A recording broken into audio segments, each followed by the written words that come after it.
وہ صلیبی فوج کے پیادہ سپاہی تھے جو مسلمان چھاپا ماروں سے بھاگتے پھر رہے تھے۔ رات وہ چھپ کر ذرا آرام کرنا چاہتے تھے، ایسی خوبصورت لڑکی نے انہیں حیوان بنا دیا۔ لڑکی نے جب دیکھا کہ انہیں صلیب کا بھی کوئی خیال نہیں تو اس نے اس امید پر بلند آواز سے بولنا شروع کر دیا کہ عماد جاگ اٹھے گا۔ اسے سپاہیوں نے گھسیٹنا شروع کر دیا۔ اچانک ایک نے گھبرائی ہوئی آواز میں اپنے ساتھی کا نام لے کر کہا، بچو، مگر اس کے بچنے سے پہلے ہی عماد کی برچھی اس کی پیٹھ میں اتر چکی تھی۔ دوسرے نے تلوار سونت لی۔ اس وقت لڑکی نے دیکھا کہ اس کے ہاتھ میں خنجر ہے۔ اس نے خنجر صلیبی سپاہی کے پہلو میں گھونپ دیا۔ یکے بعد دیگرے 2 اور وار کیے اور چلا چلا کر کہا، تمہیں زندہ رہنے کا کوئی حق نہیں، تم صلیب کے نام پر غلیظ داغ ہو۔ جب دونوں صلیبی ٹھنڈے ہو گئے تو لڑکی بے قابو ہو کر رونے لگی۔ عماد نے اسے بہلایا اور کہا، اب یہاں رکنا ٹھیک نہیں، ہو سکتا ہے زیادہ سپاہی ادھر آ نکلیں، ہم ابھی شوبک کو روانہ ہو جاتے ہیں۔ اس نے لڑکی سے پوچھا، انہوں نے تمہیں جگایا تھا؟ نہیں، لڑکی نے جواب دیا، میں جاگ رہی تھی اور گھوڑوں کے پاس کھڑی تھی۔ وہاں کیوں؟ گھوڑے پر سوار ہو کر بھاگنے کے لیے، لڑکی نے اعتراف کرتے ہوئے کہا، میں تمہارے ساتھ نہیں جانا چاہتی تھی۔ تم نے خنجر کہاں سے لیا ہے؟ میرے پاس تھا، لڑکی نے جواب دیا، میں نے پہلے ہی ہاتھ میں لے رکھا تھا۔ پہلے ہی ہاتھ میں کیوں لے رکھا تھا؟ عماد نے پوچھا۔ شاید اس لیے کہ میں جاگ اٹھوں تو تم مجھے قتل کر دو، لڑکی نے جواب نہ دیا۔ عماد کو دیکھتی رہی، کچھ دیر بعد بولی، میں تمہیں قتل کر کے بھاگنا چاہتی تھی، بیشتر اس کے کہ تم مجھے قتل کرو۔ میں تمہیں بتا دینا چاہتی ہوں کہ میں نے یہ خنجر تمہیں قتل کرنے کے لیے کھولا تھا، لیکن ہاتھ اٹھا نہیں۔ میں یہ نہیں بتا سکتی کہ تمہارے دل میں خنجر کیوں نہیں اتارا، تمہاری زندگی میرے ہاتھ میں تھی، میں بزدل نہیں، پھر بھی تمہیں قتل نہ کر سکی۔ میں کوئی وجہ بیان نہیں کر سکتی، شاید تم کچھ بتا سکو۔ زندگی اور موت اللہ کے ہاتھ میں ہے، عماد نے کہا، تمہارا ہاتھ میرے خدا نے روکا تھا اور تمہاری عزت خدا نے بچائی ہے۔ میرا وجود تو ایک بہانہ اور ایک سبب تھا، کسی گھوڑے پر سوار ہو جاؤ اور چلو۔ لڑکی نے خنجر عماد کی طرف بڑھا کر کہا، میرا خنجر اپنے پاس رکھو ورنہ میں تمہیں قتل کر دوں گی۔ تم میری تلوار بھی اپنے پاس رکھ لو، عماد نے کہا، تم مجھے قتل نہیں کر سکو گی۔ یہ مذاق نہیں تھا، دونوں پر سنجیدگی طاری تھی۔ وہ گھوڑوں پر سوار ہوئے اور تیسرا گھوڑا ساتھ لے کر چل پڑے۔ سورج نکلنے تک وہ اس علاقے میں پہنچ چکے تھے جہاں کوئی صلیبی سپاہی نظر نہیں آتا تھا۔ عماد کی اپنی فوج کے چند سپاہی اسے نظر آئے جن کے ساتھ اس نے کچھ باتیں کی اور چلتے گئے۔ اپریل کا سورج بہت ہی گرم تھا، وہ منہ اور سر لپیٹے ہوئے چلتے گئے۔ دور سے ریت پانی کے سمندر کی طرح چمکتی نظر آئی اور بائیں سمت ریتلی سلوں کی پہاڑیاں نظر آ رہی تھیں۔ سفر کے دوران وہ آپس میں کوئی بات نہ کر سکے۔ گرمی کے علاوہ ان لاشوں نے بھی ان پر خاموشی طاری کر رکھی تھی جو انہیں ادھر ادھر بکھری ہوئی نظر آ رہی تھیں۔ کوئی ایک بھی لاش سالم نہیں تھی۔ گدوں اور درندوں نے ان کے اعضاء الگ الگ کر دیے تھے۔ بعض لاشوں کی صرف ہڈیاں اور کھوپڑیاں رہ گئی تھیں۔ عماد نے لڑکی سے کہا، یہ تمہاری قوم کے سپاہی ہیں، یہ ان بادشاہوں کی خواہشوں کا شکار ہو گئے ہیں جو اسلامی سلطنت کو ختم کرنے برطانیہ، فرانس، جرمنی، اٹلی اور نہ جانے کہاں کہاں سے آئے ہیں۔ لڑکی خاموش رہی اور بار بار عماد کو دیکھتی تھی اور آہ بھر کر سر جھکا لیتی تھی۔ عماد نے سلوں کی پہاڑیوں کا رخ کر لیا۔ اسے معلوم تھا کہ وہاں پانی ضرور ہوگا اور سایہ بھی۔ سورج ان کے پیچھے جانے لگا تو وہ پہاڑیوں میں پہنچ گئے۔ تلاش کے بعد انہیں ہری جھاڑیاں اور گھاس نظر آ گئی۔ ایک جگہ سے پہاڑی کا دامن پھٹا ہوا تھا، وہاں پانی تھا۔ وہ گھوڑے سے اترے، پہلے خود پانی پیا، پھر گھوڑوں کو پانی پینے کے لیے چھوڑ دیا اور سائے میں بیٹھ گئے۔ تم کون ہو؟ لڑکی نے اس سے پوچھا۔ تمہارا نام کیا ہے؟ کہاں کے رہنے والے ہو؟ میں مسلمان ہوں، عماد نے جواب دیا۔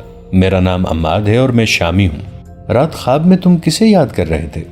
یاد نہیں رہا، عماد نے کہا۔ میں شاید خواب میں بول رہا ہوں گا، میرے ساتھی مجھے بتایا کرتے ہیں کہ میں خواب میں بولا کرتا ہوں۔ تمہاری ماں ہے، بہن ہے؟ لڑکی نے پوچھا اور کہا، تم شاید انہیں یاد کر رہے تھے۔ تھیں کبھی، عماد نے آہ بھر کے کہا، اب انہیں خواب میں دیکھا کرتا ہوں۔ لڑکی نے اس سے ساری بات پوچھنے کی بہت کوشش کی لیکن عماد نے اور کچھ نہیں بتایا۔ اس نے لڑکی سے کہا، تم نے اپنے متعلق جھوٹ بولا تھا، مجھے پوچھنے کی کوئی ضرورت نہیں کہ تم کون ہو۔ میں تمہیں متعلقہ حاکم کے حوالے کر کے واپس آ جاؤں گا۔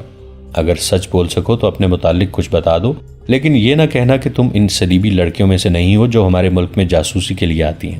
تم ٹھیک کہتے ہو، لڑکی نے کہا، میں جاسوس لڑکی ہوں، میرا نام ایونا ہے۔ تمہارے ماں باپ کو معلوم ہے کہ تمہارا کام کس قسم کا ہے؟ عماد نے پوچھا۔ میرے ماں باپ نہیں ہیں، ایونا نے جواب دیا۔ میں نے ان کی صورت بھی نہیں دیکھی۔ میرا محکمہ میری ماں اور اس محکمے کا حاکم ہرسن میرا باپ ہے۔ اس نے یہ بات یہیں پر ختم کر دی اور کہا، میری ایک ساتھی لڑکی نے ایک مسلمان سپاہی کو بچانے کے لیے زہر پی لیا تھا۔ میں اس وقت بہت حیران ہوئی تھی کہ کوئی صلیبی لڑکی ایک مسلمان کے لیے اتنی بڑی قربانی کر سکتی ہے۔ میں آج محسوس کر رہی ہوں کہ ایسا ہو سکتا ہے۔ پتہ چلا تھا کہ اس مسلمان سپاہی نے بھی تمہاری طرح اس لڑکی کو ڈاکوں سے لڑ کر بچایا، خود زخمی ہوا اور لڑکی کو شوبک تک پہنچایا تھا۔ تمہاری طرح اس نے بھی دھیان نہیں دیا کہ وہ کتنی خوبصورت ہے۔ لوزینہ بہت خوبصورت لڑکی تھی۔ میں یہ کہہ سکتی ہوں کہ میں تمہاری خاطر اپنی جان قربان کر دوں گی۔ میں نے اپنا فرض ادا کیا ہے، عماد نے کہا۔ ہم لوگ حکم کے پابند ہوتے ہیں۔ شاید یہ جذبات کا اثر ہے کہ میں ایسے محسوس کرتی ہوں جیسے میں نے پہلے تمہیں کہیں دیکھا ہے۔ دیکھا ہوگا، عماد نے کہا۔ تم مصر گئی ہو، وہاں دیکھا ہوگا۔ میں مصر ضرور گئی ہوں، لڑکی نے کہا۔ تمہیں نہیں دیکھا تھا، اس نے مسکرا کر پوچھا۔ میرے متعلق تمہارا کیا خیال ہے؟ کیا میں خوبصورت نہیں ہوں؟ تمہاری خوبصورتی سے میں نے انکار نہیں کیا، عمار نے سنجیدگی سے کہا۔ میں سمجھ گیا ہوں کہ تم نے یہ سوال کیوں کیا ہے۔ تم ضرور حیران ہوگی کہ میں نے تمہارے ساتھ وہ سلوک کیوں نہیں کیا جو تمہاری صلیب کے 2 سپاہیوں نے تمہارے ساتھ کرنا چاہا تھا۔ ہو سکتا ہے تمہارے دل میں یہ خوف ابھی بھی موجود ہو کہ میں تمہیں دھوکہ دے رہا ہوں اور تمہیں شوبک لے جا کر خراب کروں گا، یا تمہارے ساتھ تمہاری مرضی کے خلاف شادی کر لوں گا، یا تمہیں بیچ ڈالوں گا۔ میں تمہارا یہ خوف دور کرنا ضروری سمجھتا ہوں۔ لڑکی میرے مذہب کی ہو یا کسی دوسرے مذہب کی، میں کسی لڑکی کو بری نظر سے دیکھ ہی نہیں سکتا۔ اس کی وجہ یہ ہے کہ میں جب 13-14 سال کا تھا تو میری ایک چھوٹی سی بہن اغوا ہو گئی تھی۔ اس کی عمر 6-7 سال تھی۔ 16 سال گزر گئے ہیں۔ اسے شوبک کے عیسائی اٹھا کے لے گئے تھے۔ میں نہیں جانتا کہ وہ زندہ ہے یا مر گئی ہے۔ اگر زندہ ہے تو کسی امیر کے حرم میں ہوگی یا تمہاری طرح جاسوسی کرتی پھر رہی ہوگی۔ میں جس لڑکی کو دیکھتا ہوں اسے اپنی بہن سمجھ لیتا ہوں۔ اسے بری نظر سے اس لیے نہیں دیکھتا کہ وہ میری گمشدہ بہن ہی نہ ہو۔ میں تمہیں صرف اس لیے شوبک لے جا رہا ہوں کہ محفوظ رہو۔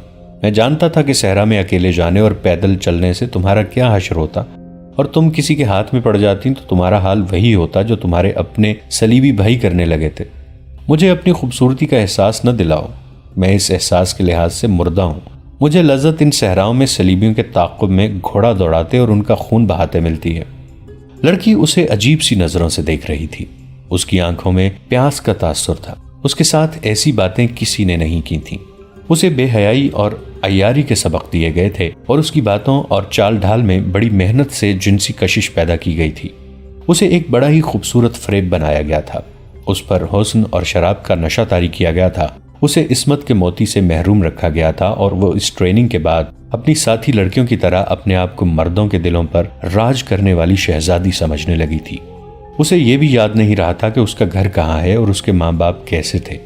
عماد کی جذباتی باتوں نے اس کی ذات میں ایک عورت کے جذبے بیدار کر دیے۔ وہ گہری سوچ کے عالم میں کھو گئی۔ عمار سے جیسے وہ بے تکلف ہو گئی۔ اس نے گہری سوچ کے عالم میں کہا، ایک ڈراؤنے خواب کی طرح یاد آتا ہے کہ مجھے ایک گھر سے اٹھایا گیا تھا۔ مجھے یاد نہیں رہا کہ اس وقت میری عمر کیا تھی۔ اس نے اپنے بالوں میں دونوں ہاتھ پھیرے اور بالوں کو دونوں مٹھیوں میں لے کر جھنجھوڑا، جیسے پرانی یادوں کو بیدار کرنے کی کوشش کر رہی ہو۔ اس نے اکتا کر کہا، کچھ یاد نہیں آتا۔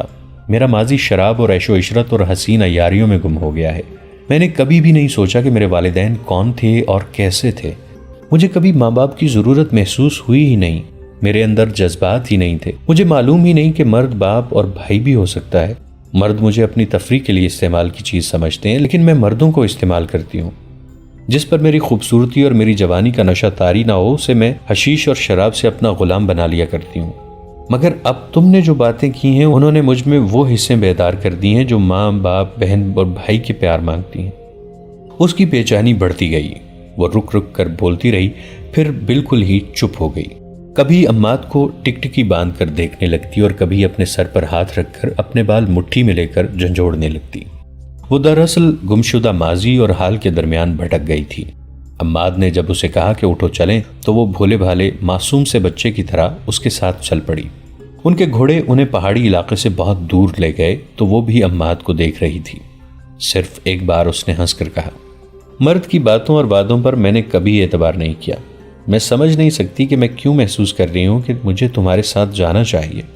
عماد نے اس کی طرف دیکھا اور مسکرا دیا۔ وہ جب شوبک کے دروازے پر پہنچے تو اگلے روز کا سورج طلوع ہو رہا تھا۔ وہ صحرا میں ایک اور رات گزار آئے تھے۔ عماد لڑکی کو جہاں لے جانا چاہتا تھا اس جگہ کے متعلق پوچھ کر وہ چل پڑا۔ گھوڑے شہر میں سے گزر رہے تھے۔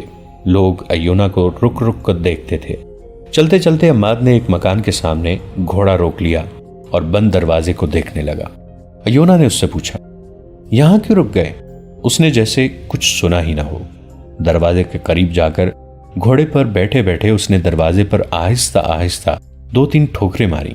ایک بزرگ صورت انسان نے دروازہ کھولا۔ یہاں کون رہتا ہے؟ عماد نے عربی زبان میں پوچھا۔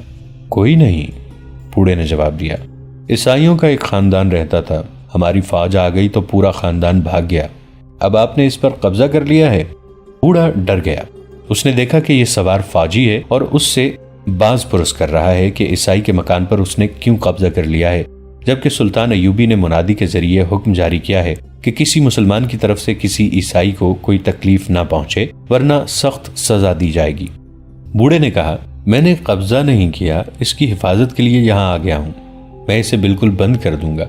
اس کا مالک زندہ ہے، وہ مسلمان ہے اور 15-16 سال سے بیگار کیمپ میں پڑا ہے۔ کیا امیر مصر نے انہیں کیمپ سے رہا نہیں کیا؟ عماد نے پوچھا۔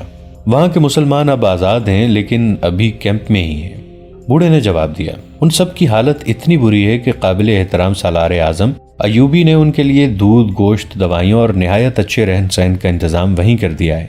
بہت سے طبیب ان کی دیکھ بھال کر رہے ہیں، ان میں جن کی صحت بحال ہو جاتی ہے اسے گھر بھیج دیا جاتا ہے۔ وہاں جو رہتے ہیں انہیں ان کے رشتہ دار وہیں ملنے جاتے ہیں۔ اس مکان کا مالک بھی وہیں ہے۔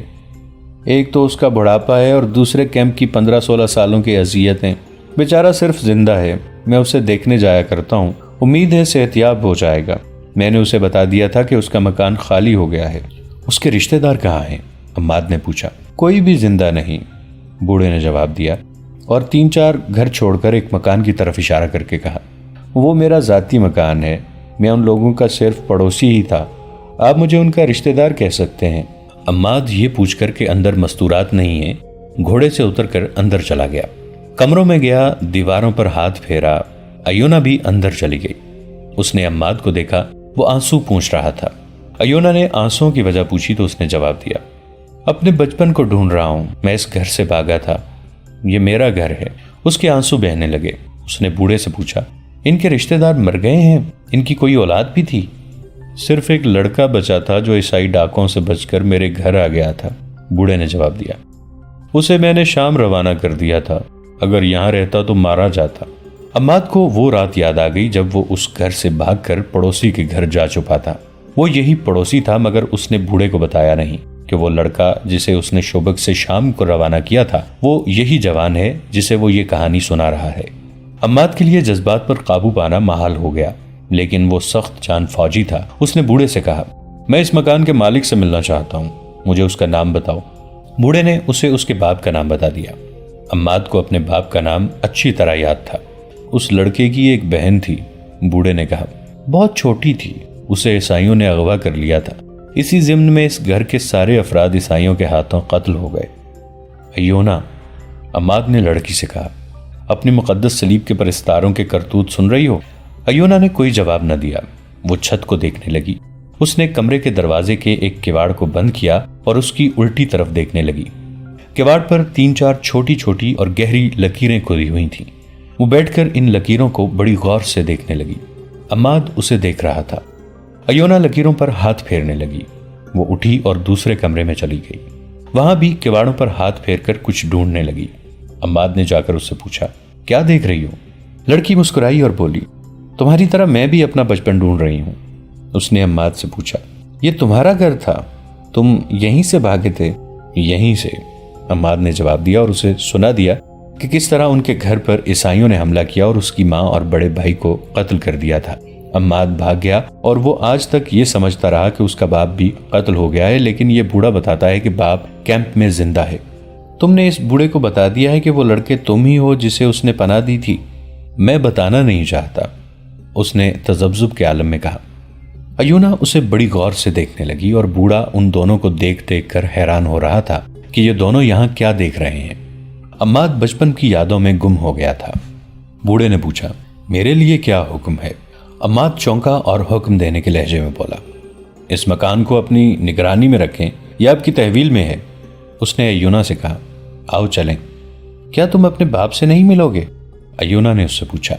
پہلے اپنا فرض ادا کر لوں، عماد نے جواب دیا۔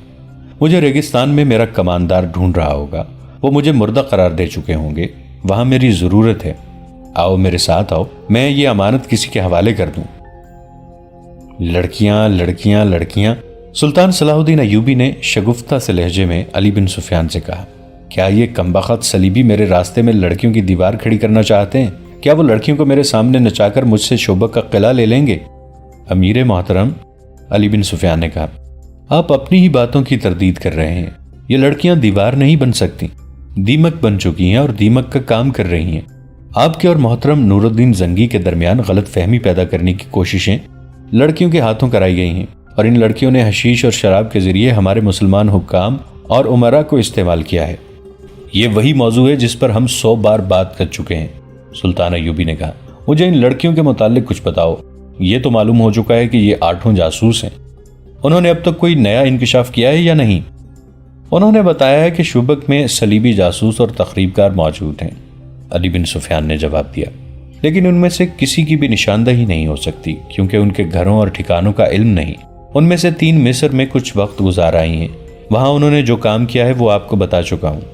کیا وہ قید خانے میں ہیں؟ سلطان ایوبی نے کہا۔ نہیں، وہ اپنی پرانی جگہ پر رکھی گئی ہیں، ان پر پہرا ہے۔ اتنے میں دربان اندر آیا۔ اس نے کہا، عماد شامی نام کا ایک عہدیدار ایک صلیبی لڑکی کو ساتھ لایا ہے، کہتا ہے کہ اسے اس نے قرق کے راستے سے پکڑا ہے اور یہ لڑکی جاسوس ہے، دونوں کو اندر بھیج دو، سلطان ایوبی نے کہا۔ دربان کے جاتے ہی عماد اور ایونا اندر آئے۔ سلطان ایوبی نے عماد سے کہا، معلوم ہوتا ہے بہت لمبی مسافت سے آئے ہو، تم کس کے ساتھ ہو؟ میں شامی فوج میں ہوں، عماد نے جواب دیا۔ میرے کماندار کا نام احتشام ابن محمد ہے اور میں البرق دستے کا عہدیدار ہوں۔ البرق کس حال میں ہے؟ سلطان ایوبی نے پوچھا اور علی بن سفیان سے کہا، البرق فی الواقع برق ہے۔ ہم نے جب سوڈانیوں پر شب خون مارے تھے تو البرق قیادت کر رہا تھا، صحرائی چھاپوں میں اس کی نظیر نہیں ملتی۔ سالار اعظم، عمار نے کہا، آدھا دستہ اللہ کے نام پر قربان ہو چکا ہے، میرے گروہ میں سے صرف میں رہ گیا ہوں، تم نے اتنی جانیں ضائع تو نہیں کی؟ سلطان ایوبی نے سنجیدگی سے پوچھا۔ مر جانے اور قربان ہونے میں بہت فرق ہے۔ نہیں سالار اعظم، عماد نے جواب دیا، خدائے ذوالجلال گواہ ہے کہ ہم نے ایک ایک جان کے بدلے میں 20 جانیں لی ہیں۔ اگر صلیبیوں کی فوج اپنے ٹھکانے پر پہنچ گئی تو وہ صرف چند ایک زخمی ہوں گے۔ فلسطین کی ریت کو ہم نے صلیبیوں کے خون سے لال کر دیا ہے۔ ہمارے دوسرے دستوں نے بھی دشمن پر پورا قہر برسایا ہے۔ دشمن میں اب اتنا دم نہیں رہا کہ وہ تھوڑے سے عرصے میں اگلی جنگ کے لیے تیار ہو جائے۔ اور تم؟ سلطان ایوبی نے لڑکی سے پوچھا، کیا تم پسند کرو گی کہ اپنے متعلق ہمیں سب کچھ بتا دو؟ سب کچھ بتا دوں گی، ایونا نے کہا اور اس کے آنسو بہنے لگے۔ دوستو، آج کے لیے اتنا ہی۔ اسی کہانی کی اگلی قسط کے ساتھ بہت جلد حاضر ہوں گے۔ نیچے کامنٹ سیکشن میں اپنی رائے کا اظہار ضرور کیجیے گا۔ ہمارے اس چینل کو سبسکرائب کر کے نیچے موجود بیل آئیکن کو بھی ضرور کلک کیجیے گا۔ اگلی ملاقات تک کے لیے ہمارا اور آپ کا اللہ نگہبان۔